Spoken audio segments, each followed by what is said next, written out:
part of it, and so was the UK. And it's just, I guess, I don't know what you call it. It's just incredible that that day is the same day that we signed a tremendous trade deal for both countries. So I'm going to begin by just adding that we just concluded the rare earth deal with Ukraine. That's been fully ratified and approved by their legislative branches, and so we appreciate that, and I'll be speaking with the president in a little while, a little bit later, and we appreciate that, but the deal is all now signed up and ratified, and we have access to a massive amount of very, very high-quality rare earth. This morning, I'm thrilled to announce that we have reached a breakthrough trade deal with the United Kingdom, incredible country. Today is a victory day for World War II. We won the war together exactly 80 years ago, so there could be no more perfect morning to reach this historic agreement, and it's beautiful weather out. I will tell you that, Keir, beautiful weather. It's so perfect outside. But it's really, in particular, the agreement with one of our closest and most cherished allies. And we're so happy that that's the way it worked out. I want to thank Prime Minister Starmer and his very talented team for their outstanding work and partnership. Today's agreement with the UK is the first in a series of agreements on trade that my administration has been negotiating over the past 4 weeks.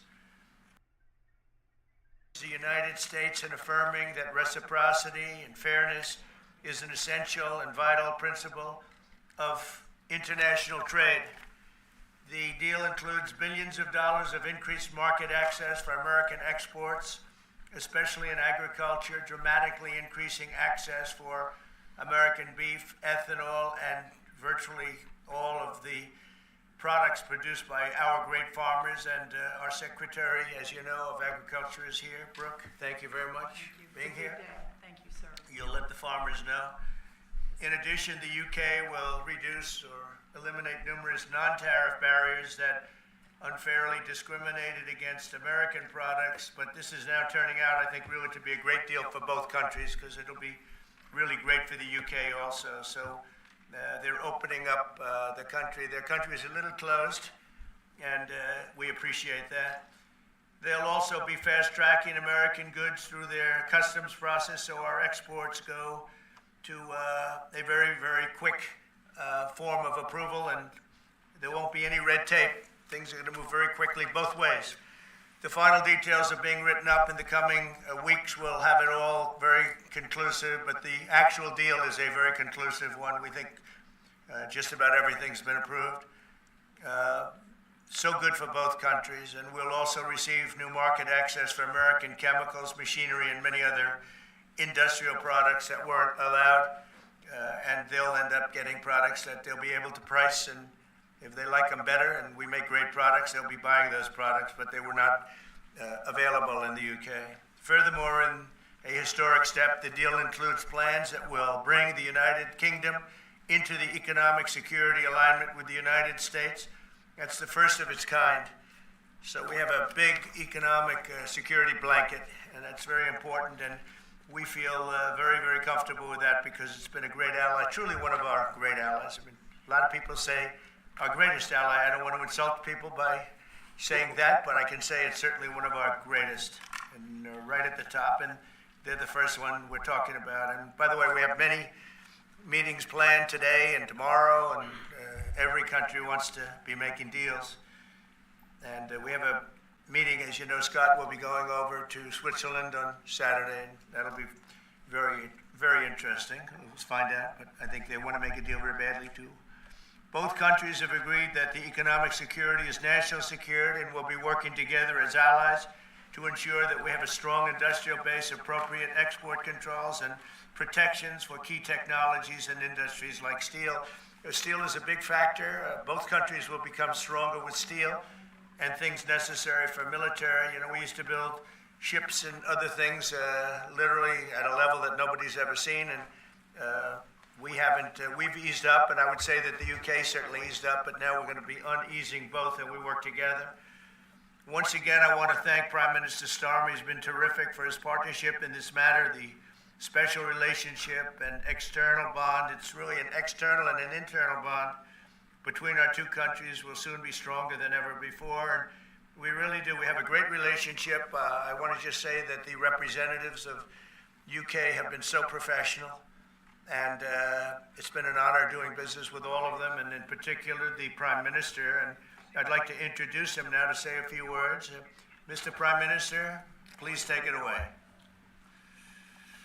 Thank you, Mr. President, Donald. And this is a really fantastic, historic day in which we can announce this deal between our two great countries. And I think it's a real tribute to the history that we have of working so closely together. Can I pay tribute, Donald, to your negotiating team as well, particularly Howard and Jameson, who've done an incredible job, a very professional job, and my team as well. Two negotiating teams have worked at pace now for a number of weeks to bring in this deal today. Really important deal. This is going to boost trade between and across our countries. It's going to not only protect jobs but create jobs, opening market access. And as you say, Donald, the timing couldn't be more apt, because not only was it 80 years ago today that victory came for Europe after and at the end of the Second World War, but of course on that day the UK and the US stood together as the closest of allies.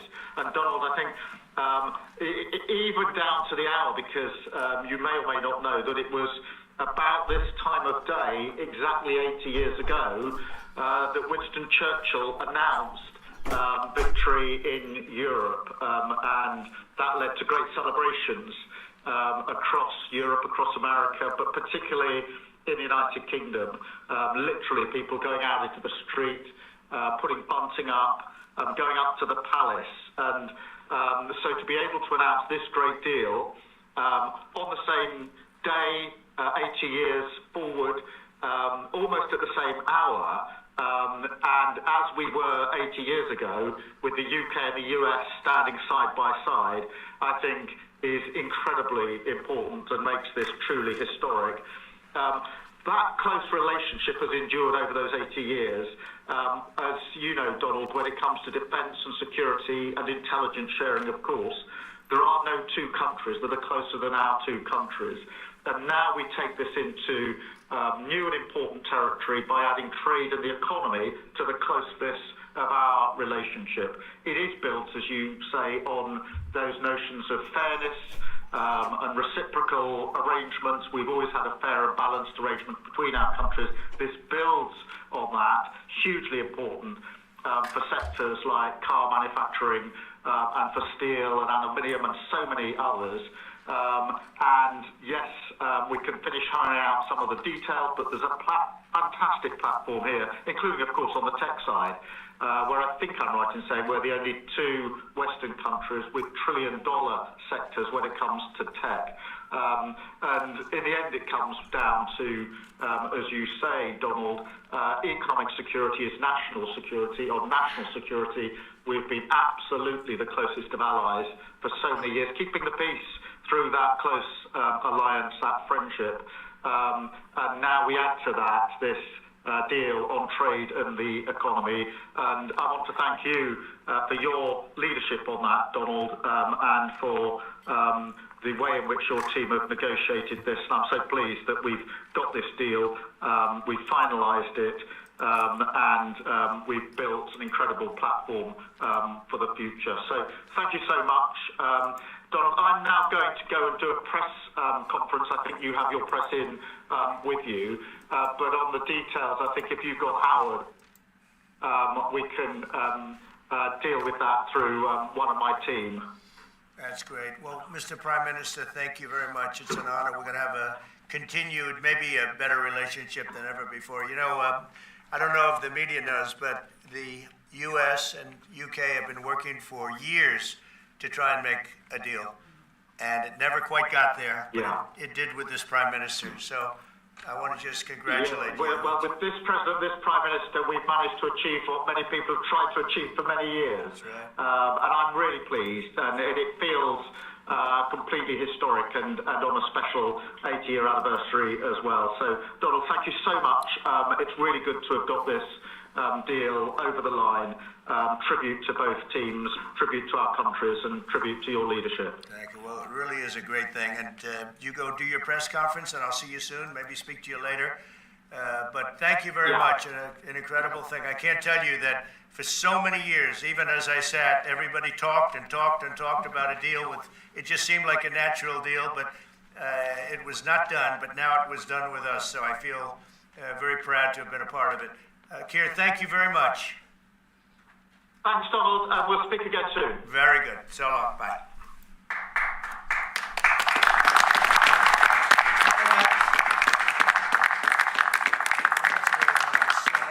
Why don't I do this? Why don't I have our Secretary of Commerce, Howard Lutnick, give a little description of the deal pretty quick, and then the good side, the very nice side, we'll be speaking about it also, maybe, from so you get a pretty equal. I think it's a very, it's just been a deal that was, we thought, very complicated. It became very simple. It's opening up the country that we really didn't have the kind of access to that I would have thought. I was surprised. I think it's why the deal never got done before. It was, they've been working on this deal for 25 years.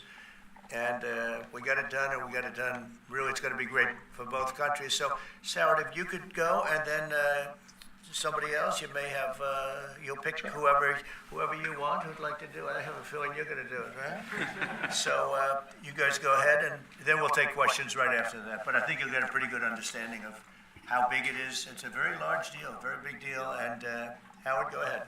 So the UK is the 6th largest economy in the world and the 4th largest that we export to, right? So it's a huge market, a top 10 market. If you remember Liberation Day, they were at 10% because we have balanced trade with the UK, right? They say they have a surplus, but of course that counts gold bullion, which is, so let's just call it balanced trade.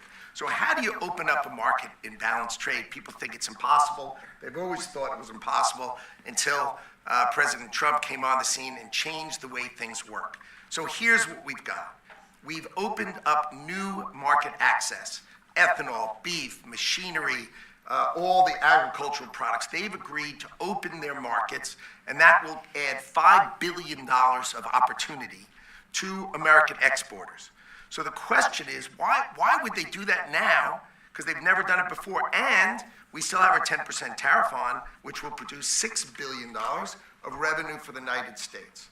So the idea was, how do they keep their jobs, protect their economy, and do the best for their people while opening the market for us?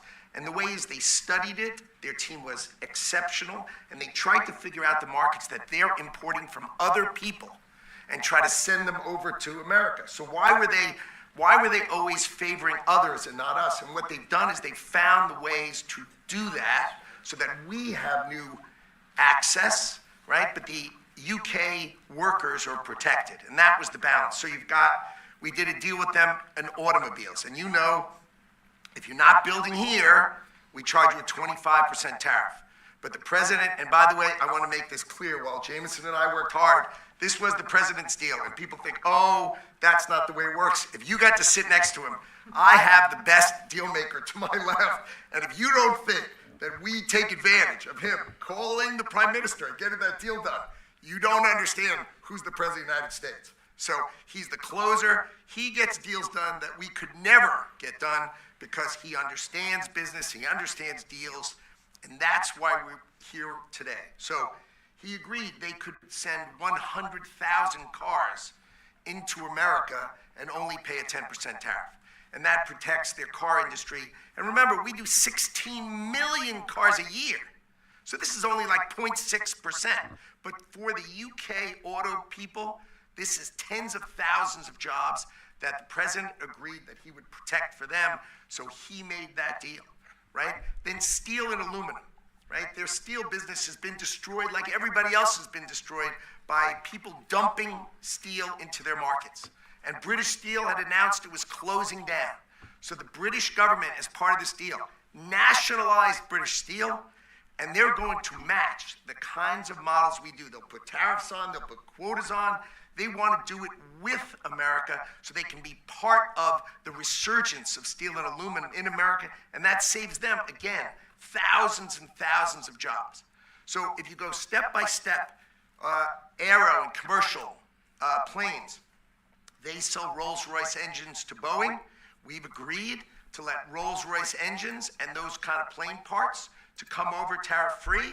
And what you're going to hear today is there's going to be an announcement in the UK that they are buying $10 billion worth of Boeing planes later today, but I'm going to let the name of the airline announce it because that's theirs to do. But part of this deal was always to do it together and to do it strong, and you can see the numbers on this board.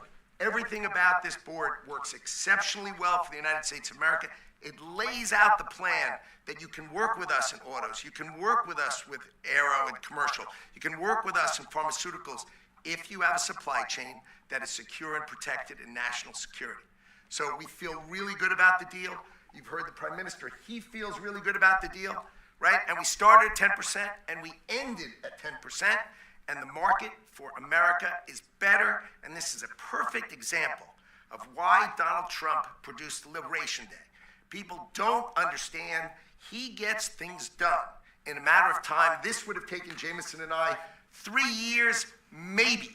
And instead, we got it done in 45 days, certainly, because we work for Donald Trump. So, Jameson, my partner in all this, maybe Jameson, you'd like to talk a little, and then we'll turn it over to the UK.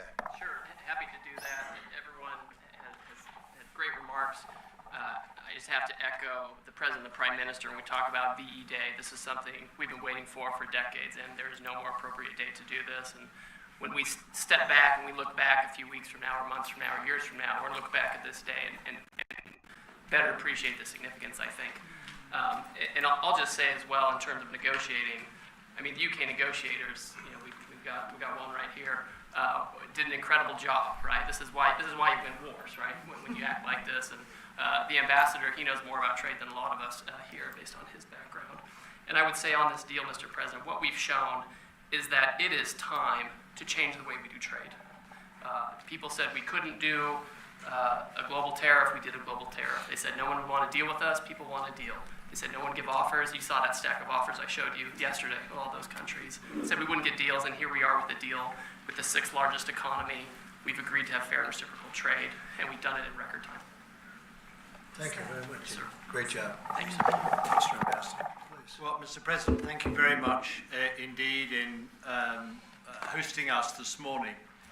And thank you very much indeed also for that very typical 11th hour intervention by you with your phone call to the President, demanding even more out of this deal than any of us expected. So thank you for that. The Prime Minister was delighted, obviously, to take that call later tonight. But you took it to another level, and I think the point I would make is twofold. One is that if we're going to rebalance and rebuild international trade in a way that serves all our interests, then we're better doing that together than separately and apart, and that's what we're on a mission to do. But secondly, you've done what you said you would do. You said to the Prime Minister when he came and we visited in the Oval that you would do a good trade deal with the United Kingdom, that you would do it at pace, and that we would be first. And you have delivered that. You know, you've been true to your word. So thank you very much indeed for that. For us, it's not the end. It's the end just of the beginning. I mean, there is yet more we can do in reducing tariffs and trade barriers so as to open up our markets to each other even more than we're agreeing to do today. But it also provides us with the platform, the springboard, to do what I think will be even more valuable for both our countries in the future, and that's creating a technology partnership between the United States and the United Kingdom so that we can harness science and technology in order to create future industries and future jobs. And to do that together in the way we work so closely already in the national security and defence area, we can just take that to yet further areas of science, enterprise and endeavour. So we're looking forward to doing that in the coming months. You've launched us extremely well today.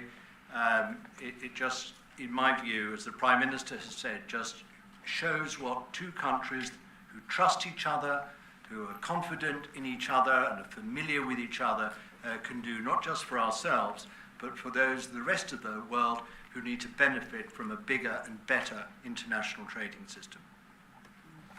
Thank you very much. It was beautifully stated. What a beautiful accent, too. I'd like to have that accent. Thank you. My mother would be proud. Thank you very much. Any questions? James Matthews from Sky News. Yes. Can I ask, why Britain and why now? And you've described this deal as a full and comprehensive deal, and yet we've just heard from Mr. Mandelson, it's the end of the beginning. Clearly, there's much more work still to do. With respect, are you overstating the reach and significance of this deal because you're a president who needs a result at a difficult time? I think that it's a great deal for both parties. It's for us. We're opened up.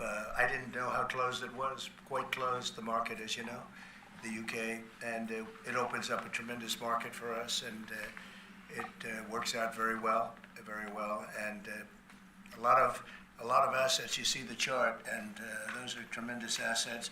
But we've been trying, and when you say why us, meaning your country, we've been trying for years, and they've been trying for years to make a deal, including when I was in the first term.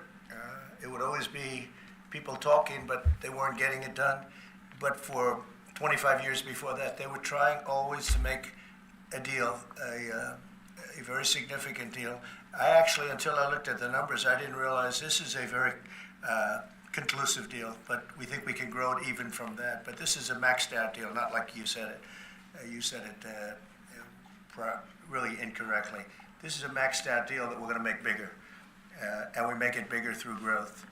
But we have tremendous assets involved. I was surprised to see how big your country is in trade, actually. One of the biggest in technology and so many other things. It's agriculture.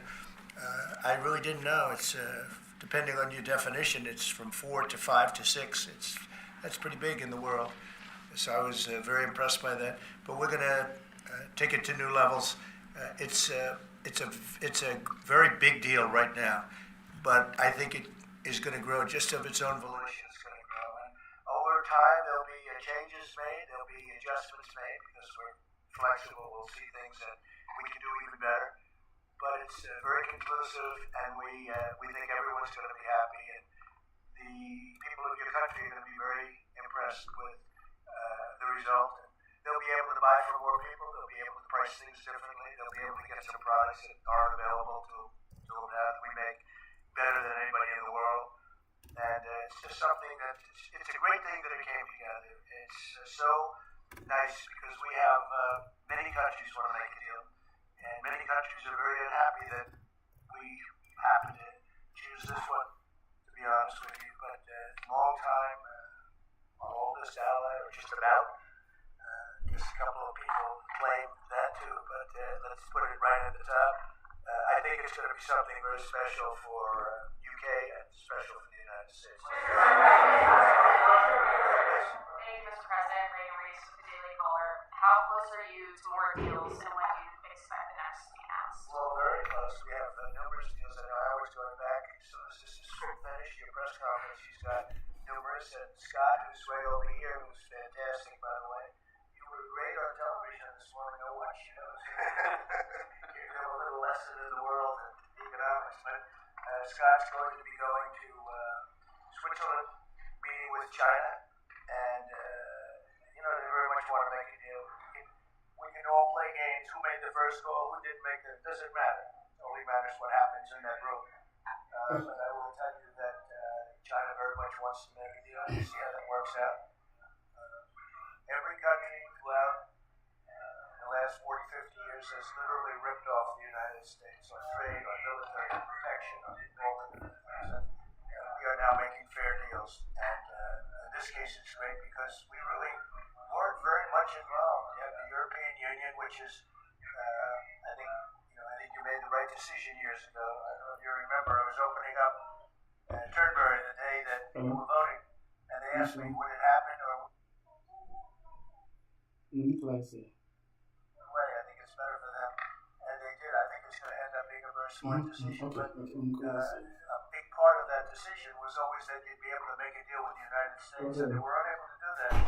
But now they made it, and it's a tremendous. It's very important. That was always a big part of your decision on Brexit, and they were never able to make that deal. It was a tough one, and this one was. It's amazing with time.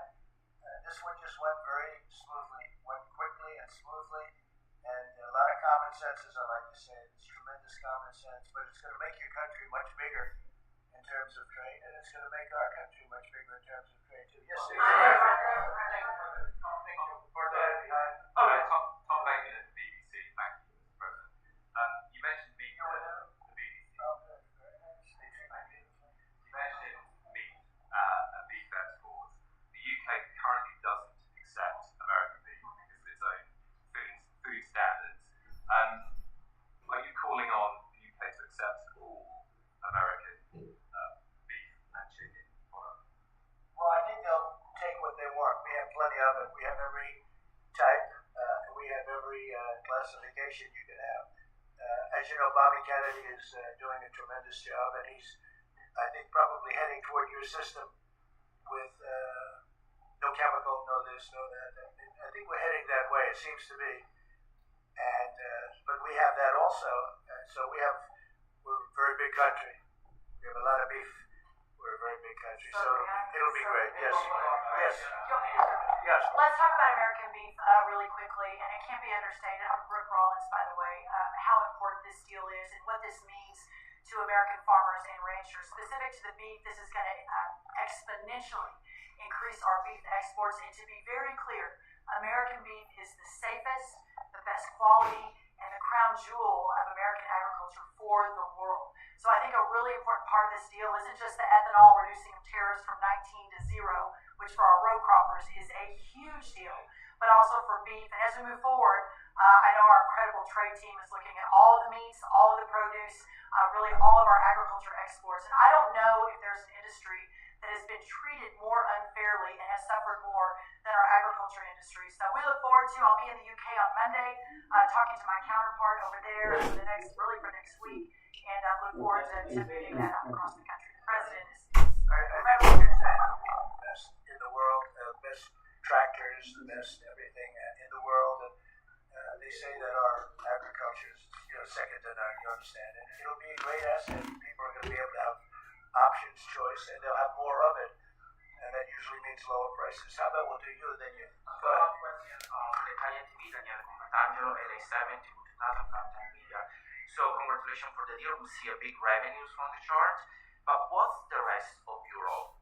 It's a victory day, but other European countries, it seems like they're losing the trade. We had to make a deal with Europe. We have found that the European Union treated us extremely unfairly, very difficult, and hurt themselves in doing so. And they very much want to make a deal. We'll be dealing with them. We are dealing with them currently. So that'll cover pretty much the rest of it. But this was separate because of Brexit in particular. This was a separate deal. It always seems so natural. I mean, all the media would say that this seemed to be like, why did this happen 25 years? Why didn't it happen a long time ago?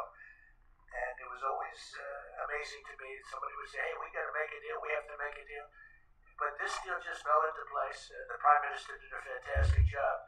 His representatives are total professionals, and they got along well, and it just seemed to work. And I think one of the reasons it did is because we blew up the whole system. If we would have just been dealing with you separately or, country by country, we blew up the whole system. It was very fair to very unfair to the United States. And I think because of that, this worked out so nicely. And I'm honored that it was the first deal. Please. Sir, you mentioned. Well, why don't you go in the back, yes? Oh, thanks, sir. I'm with the London Times. I would say this is a great day for James Bond because now Aston Martins will be available to American buyers. Will it be even better by extending it to film? You've talked about a big tariff on films, and we'd like to know if there'd be relief on British. Well, we're going to have a discussion on that separately. And as you know, we're putting tariffs on that particular film, he said, the movie makers. And we're going to be doing some tariffs to get them because a lot of them have left this country. They all live here, the money comes from here, everything comes from here, but they make them in other countries. So we're going to do something to bring them back, maybe to a large extent. But James Bond has nothing to worry about that, I can tell you. James Bond. And you know, Sean Connery was a friend of mine. Sean Connery was responsible for my getting zoning in Aberdeen. He said, let the bloody bloke build his golf courses. You know, I was like 4 years into the process, and it was impossible in Aberdeen. And I don't know, he just stood up one day and he said that. As soon as he said that, I got the approvals in about 2 minutes. So he was a great guy, Sean Connery, and great character. Later in the year, are you going to Scotland and to the UK? I will be, sure. It's great. We have a lot of investment over there. We have Turnberry, Aberdeen. We have, as you know, in Doonbeg in Ireland, right on the ocean. They're all on the ocean. I only have interest if they're on the ocean. And we have good investments over there. It's been beautiful. Yes? Mr. President, if the talks go well this weekend between Secretary Bessent and Ambassador Greer with their Chinese counterparts, not preemptively, but if the talks go well, would you then consider lowering the tariff rate on China? Well, it could be. I mean, we're going to see. Right now, you can't get any higher. It's at 145, so we know it's coming down. I think we're going to have a very good relationship. You know, I always got along very well with President Xi. That relationship was greatly disturbed by COVID when COVID came in, but we get along very well now. I mean, the relationship was hurt with a lot of people, a lot of countries when COVID came in. But I think we're going to have a very good relationship. I expect to have a very good relationship with China, Scott. I think it's a very friendly meeting. They look forward to doing it in an elegant way. China, as you know, has a tremendous trade surplus with us, and we just can't have that. And but I think it's going to be very good for both countries. I would like to see China opened. You know, one of the big things here is, and nobody would know this, but the UK was largely closed. It was very much closed to trade, and now it's opened. And a lot of the financial reporters are very happy about that because so much. I listened to them. Well, I hope they get countries opened up, and then you compete on a fair basis. But you can't compete when you're not allowed to go there. China would be the number one example of that. You know, it's very closed. We almost had it last time before COVID, and that didn't work out. But we made a great deal with China. They had to buy $50 billion worth of our food products, and it was a great deal, doing very well for our farmers. And then when Biden came in, as usual, nothing happened. You know, he didn't enforce it, and it got less, and ultimately, you know, it destroyed a great deal. That was a great deal. But no, I think that we're going to have a good weekend with China. I think they have a lot to gain.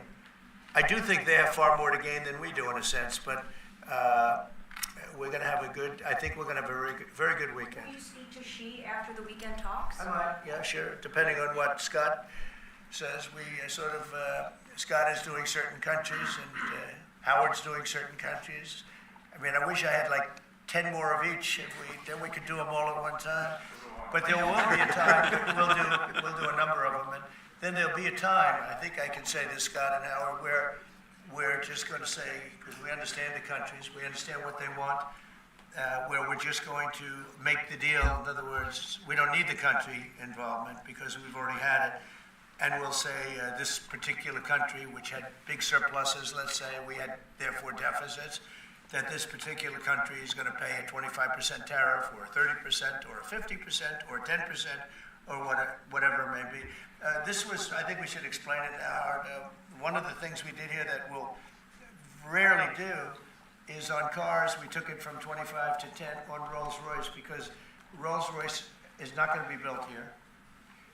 I wouldn't even ask them to do that. You know, it's a very special car, and it's a very limited number too. It's not, you know, one of the monster car companies that makes millions of cars. They make a very small number of cars that are super luxury, and that includes Bentley and Jaguar. So we have some very special cars. So in order to help that industry, and that's really, you know, handmade stuff. They've been doing it for a long time in the same location. And I said, yeah, that would be good. Let's help them out with that one. But that's different than a car company that comes out and makes millions of cars, which they'll be doing in our country. They're going to build, we have many factories, car plants being built or going to be built very soon. I think we can say that we'll be close to $10 trillion of investment. I think we're actually at that number now if you add up some of the ones we haven't heard about yet. I mean, we have some going up right now. They have plants going up, and they haven't even spoken to us. They're doing it because of the tariffs. And tariffs have always been used against us, and I never understood. I used to sit back. As you know, China paid hundreds of billions of dollars in tariffs when I was president. But until then, China never paid anything. And, you know, they really did a big number on us from the standpoint of trade. But we are using tariffs now for our benefit. And we have now close to $10 trillion. Think of that, $10 trillion. If you look at the past administration, and we're talking about over, you know, essentially 2 months, because we could say 3, but it took a little while to get the office in perfect shape, right?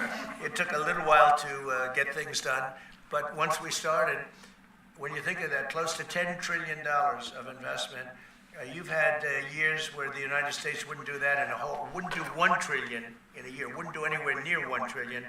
We did $10 trillion in 2 months. So it's amazing what's happening. We're getting calls from, and that has to do with chips, has to do with cars.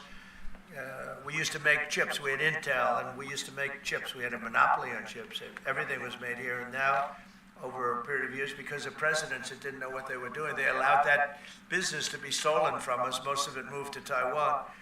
And you probably were in the same position, right? Because you had a lot of the chip-making capacity, but they moved it in. And if we would have said, that's fine, if you want to move it to Taiwan, that's good, but if you want to sell back into the United States, we're going to put a 50% or 100% tariff on, they would have never left. But we had people sitting here that didn't understand that, and it's too bad. But now they're coming back, because I'm saying it about 40 years too late, but they're coming back. As you know, we have the biggest chip makers in the world spending, in one case, $300 billion, in one case, $500 billion.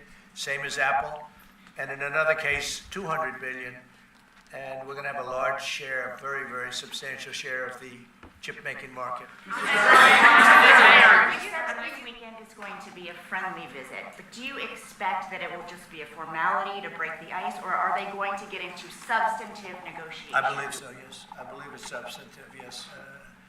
I think people like to say, yes, we're having a meeting to meet. Well, we're meeting, so what are we going to do, talk about meeting again? I think it's going to be substantive. I think we can say that, right, Scott?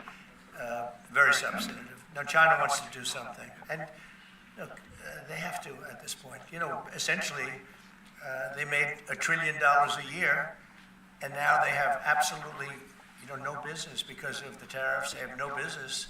And they want to have business, and we want them to have business. We want them to do well. We want them to do very well. So I think it's going to be very substantive. Because business has slowed down, as you mentioned. In China. But we're seeing, as a result, the ports here in the U.S., the traffic has really slowed, and now thousands of dock workers and truck drivers are worried about their jobs. Yeah, no, that means we lose less money. You know, when I see that, that means we lose less money. Look, China was making over $1 trillion, 1.1 trillion, in my opinion. You know, different numbers from 500 billion to $1 trillion or $1 trillion. I think it was 1.1 trillion. And frankly, if we didn't do business, we would have been better off. Okay, you understand that. So when you say it slowed down, that's a good thing, not a bad thing. But we're going to make it so they can. I'd like to say they can do better, actually, in terms of the bottom line. We'd like to see China opened up so we can compete in China and, you know, give people something that they've never had, you know, access to something. That'd be great for the world, it would be great for our businesses, and I think it would be great for friendship. I really expect a lot of people think I'm a militant guy. I'm really not.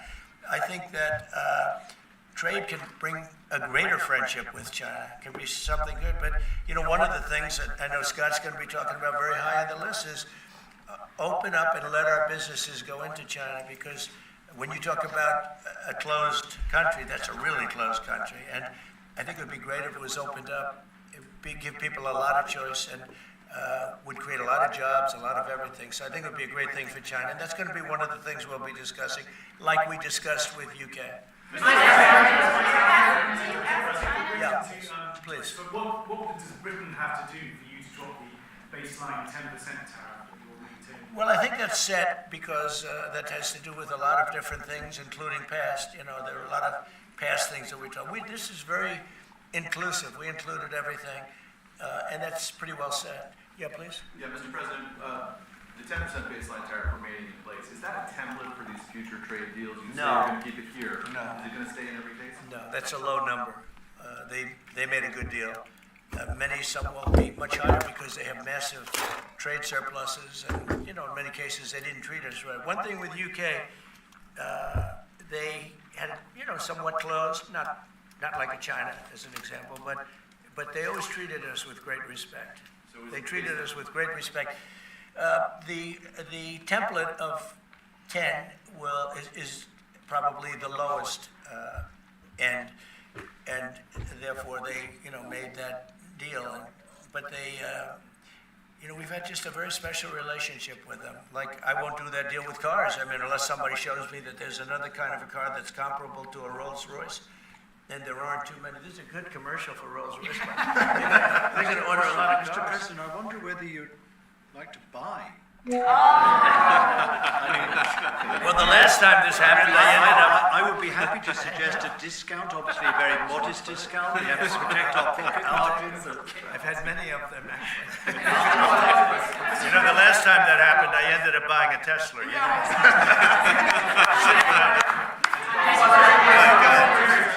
Mary Margaret Oldham with Daily Wire. I had a question about the UK deal today. I heard there was talk that part of the agreement would depend on whether the UK would respect free speech and freedom of religion. I know the VP is really interested in that, talked about that earlier this year. Was there any assurances that you guys got on that front? You want to handle that? Yeah, that was not part of the conversation. Our conversation was an economic conversation from start to finish, closed by the president yesterday. This was a business deal, open their markets, and also protect their workers, grow our markets, and help our This workers. was about business religion. Business is sort of a semi-religion, but not nearly as important. I don't want to get myself into Go ahead, in the back. Mr. President, will you be asking China to help you close, the gap between Ukraine and Russia? I think so, yeah. I think it's a natural thing to ask. What do you expect? Sure. I don't know. I think we're making good progress. The fighting is a little bit different than it was. I think if we weren't involved, Russia would be, going at it to maybe get the whole thing. Without our involvement, they'd be able to get it, because we supplied a lot of different things, foolishly. But we've been sort of paid back by doing the rare earth deal that I talked about before. I think that we will be very much involved in trying to get that bloodbath. It's a bloodbath. It's a horrible situation. 5,000. It's really more than that. But it's 5,000 soldiers on average a week, mostly soldiers, are being killed. Young, beautiful people. I mean, they're being killed. I see the satellite pictures coming back, body parts lying all over fields, heads and arms. It's so terrible. I've never seen anything like it, actually. And if we can get that stopped, that will be a great accomplishment. And we're trying very hard. And I think we're close. And Mr. Witkoff is talking constantly back and forth. He's a real professional who's got a great relationship with both countries. And I think we have a good chance. And likewise, we're trying to work on Iran to get that solved without having to get into any bombing, as we say, big bombing. I don't want to do that. I want them to work a deal. I want them to be very successful. Thank you, Mr. President. Edward Lawrence from Fox Business. On the non-market barriers, how did you get the UK to bend, and what was the 11th hour deal or ask? Well, I think it was really just a part of the overall. I mean, they have so many things that are so good for them. It's going to be so good for the country, and that was sort of easy. It wasn't. We had non-market. I call it non-market or non-monetary trade barriers, and we had quite a few of them. Not nearly as bad as some countries. Some countries have, they have virtually no tariff, but the rest of it is so brutal you can't do business with them, right? So it's a very important question, actually. No, I think the overall deal just worked out very well from their standpoint. They were willing to give that in order to get other things, and you might want to speak to that, Mr. Ambassador. Look, the point about the deal is that we will continue reducing tariffs and non-tariff barriers. This is a continuing picture. It's a movie. It's not a still picture here. It's a movie. Yeah. It continues. And we're both committed to freeing up trade between our countries. We're both committed to freeing up investment between our countries. And the point about this deal is that it provides a very good template and a very good launch pad for what we can continue to do and build on in the future. And that's what we're both determined to do. You know, many of the, well, what can I say? Many of the, we'll keep it confidential. How about just one more little thing, right? It got the deal closed, and it was handled very well from the other side, too. But many of these things that we're talking about, we've been talking about this for 25 years. It's hard to explain when, if you weren't sitting behind this beautiful Resolute desk, you just wouldn't get it. I have been hearing about making a deal with UK for 25 years. And especially around the time of Brexit. They wanted to make a deal, so they came out of Brexit and they make a deal, and it was how natural. And it just couldn't be done. It couldn't be done. Good people. And this is a bigger deal. This is a much bigger, better, stronger deal for both of us than we ever even contemplated before. It's a big deal. Virtually everyone said that it would end in failure, it would end in tears, and it's ended in exactly the opposite. Yeah. But, Mr. President, can I say that that is due to Secretary Lutnick and Ambassador Greer, who've been absolutely fantastic. But Right. yesterday I received a call, a very diplomatic call that just edged things over the line, and that was from your new ambassador in the United Kingdom. Who is terrific. Right? Warren Stevens, he's here. Where is Warren? Hello, Warren. He's flying to London tomorrow night. He's going to be very popular with the British people. He's going to be a very successful ambassador.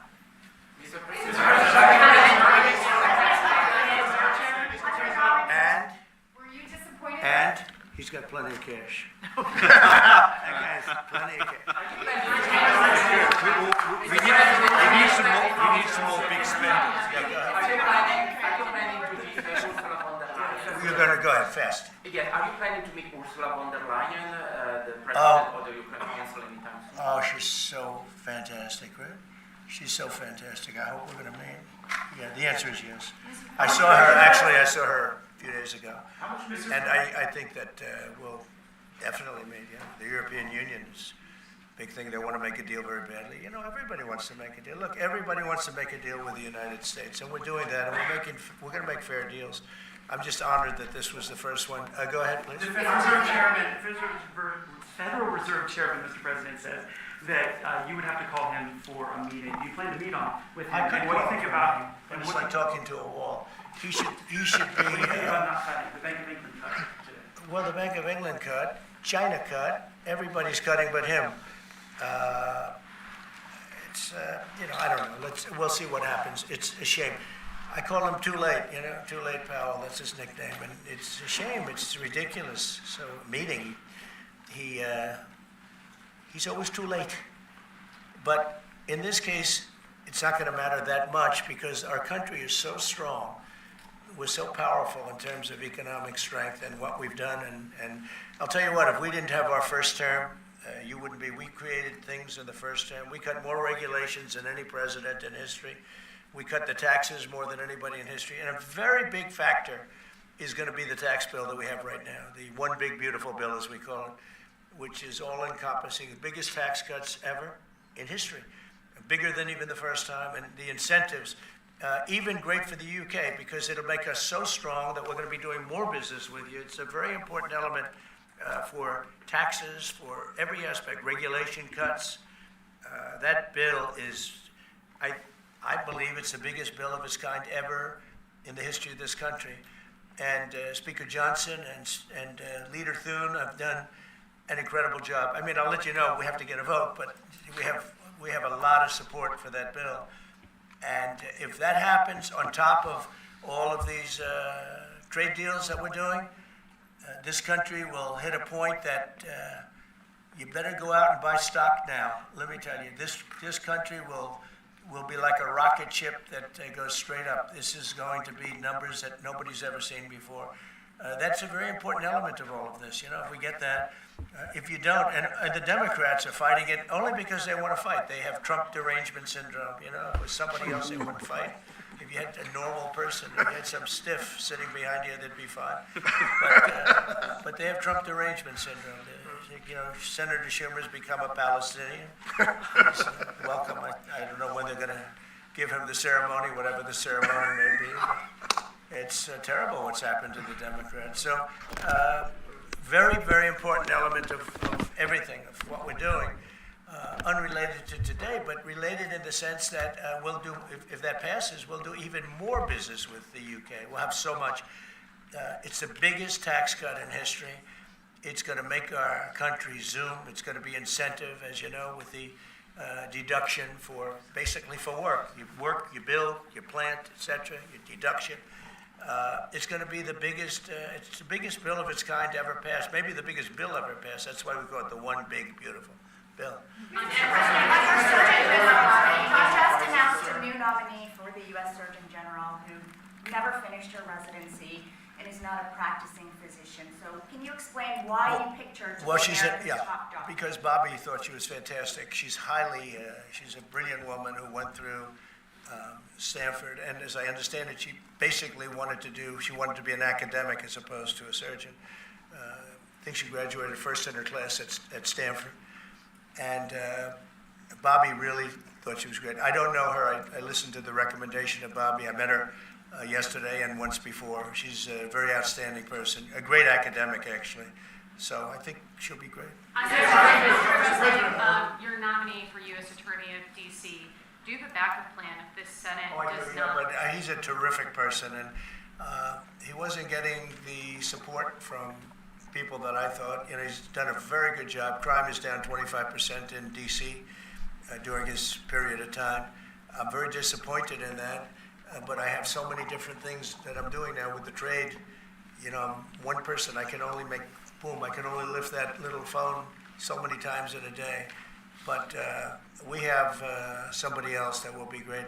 I just want to say Ed is unbelievable, and hopefully we can bring him into whether it's DOJ or whatever, in some capacity, because really outstanding. To me, it was disappointing, I'll be honest. I have to be straight. I was disappointed. A lot of people were disappointed. But that's the way it works sometimes, you know. That's the way it works. And he wasn't rejected, but we felt it would be hard. And we have somebody else that we'll be announcing over the next 2 days who's going to be great. With companies like Ford and Mattel recently saying they're going to raise prices on certain products, how long do you think the American public is going to be patient and wait for you? Well, I think they're saying that just to try and negotiate deals with me. They're not. Look, tariffs are the most misunderstood thing maybe in any form of business, anywhere in business. Oftentimes the country picks them up. Oftentimes the company picks it up. The people don't pick it up. Okay, the people don't pick it up.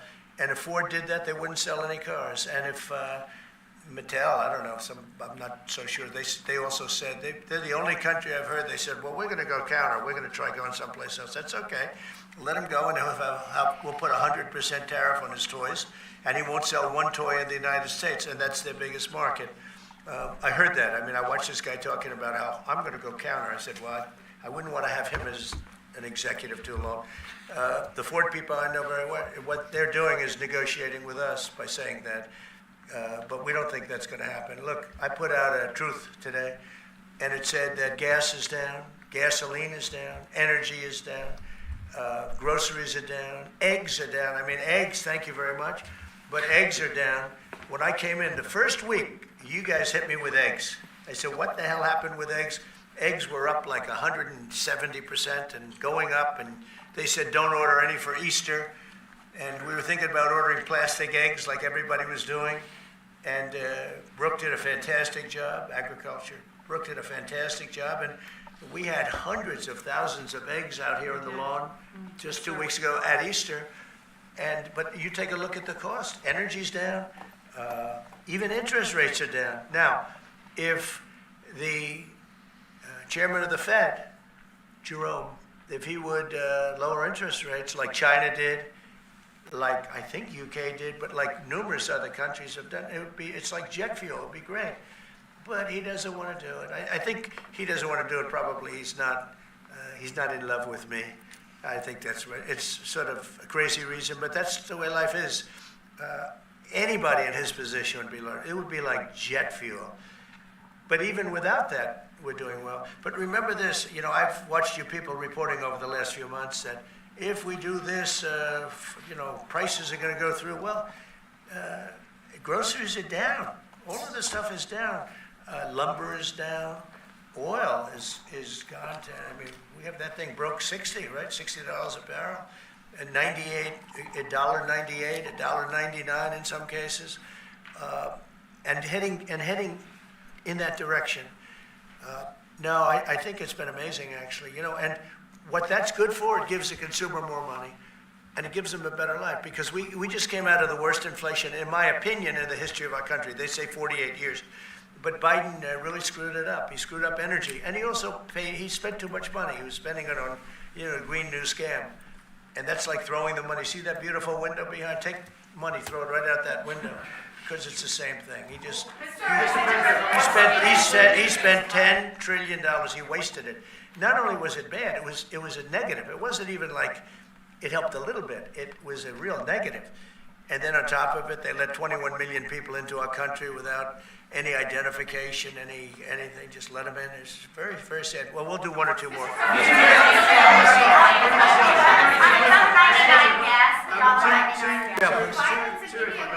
Go ahead. Who are you with? I'm with the Daily Telegraph. You know me from Yep, I do. How concerned are you about the UK's reliance on China? Chinese money in the money markets, Chinese exports. We're not concerned. Is that something? Honestly, I'm not concerned about anything. If I was, I wouldn't even be here right now.